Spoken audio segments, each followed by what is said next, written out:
start our car and let it run before we drive it? Do we need to? No. Manufacturers will all say that you can basically start them up and put them in gear and go. Is it best practice? Probably not. We don't recommend it. I don't recommend it. When it's 40 below, everything it's an ice box. Your oils are much thicker, your transmission fluid, your power steering fluid, things like that. Yeah, you can get in and drive them, but when you do, it takes a lot longer for those fluids to do their job and to start doing what they're supposed to do. And we see things like power steering lines that people will get in their vehicle, and the first thing they have to do to get out of a parking spot is turn the wheel, and that fluid is thick. Like you turn the wheel and hoses pop, things like that. So if you take 530 oil and it's in a tin can, you try pour it when it's 30 below, it's not going to move. So that's a common example of things that we see a lot of when the cold weather comes. Transmission lines blow, power steering lines blow. For the most part, cars are starting pretty much all the time now, even without being plugged in. A lot of newer cars don't even come with block heaters anymore. So they've got the air-fuel ratios mixed up right now, so that their cars are going to start pretty much in almost any weather. As long as your battery's going to turn it, they're going to start. But I guess you look at the safety factor of things too.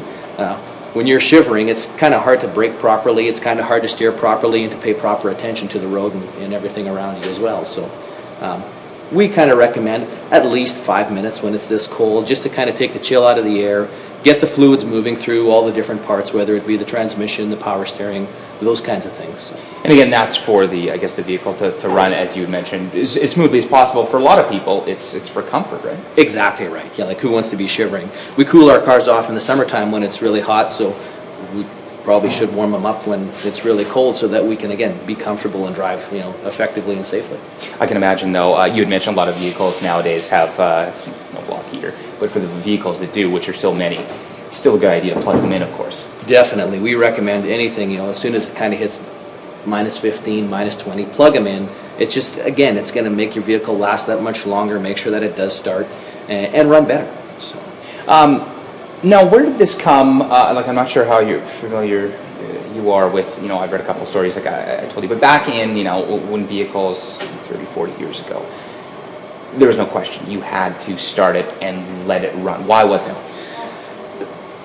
Today, with fuel injection and everything being computer controlled, the computer controls the air-fuel ratios, and the car will just run a lot better because it's being controlled by a computer. Years ago, when there was just carburetors, things broke. Everything was mechanical. A lot of times when systems got a little bit older, they didn't work like they did when they were newer.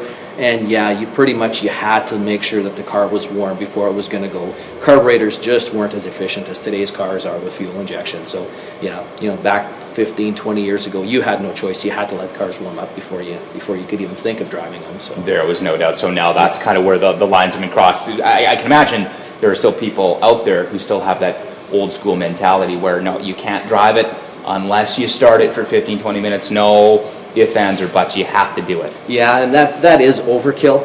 But there's people that don't want to scrape their windows, and they don't want to. They want to be really comfortable, and taking into account environmental concerns and things like that. That's excess. You don't need to do that, but certainly just give it a few minutes just to kind of get the fluids going, and that's totally fine.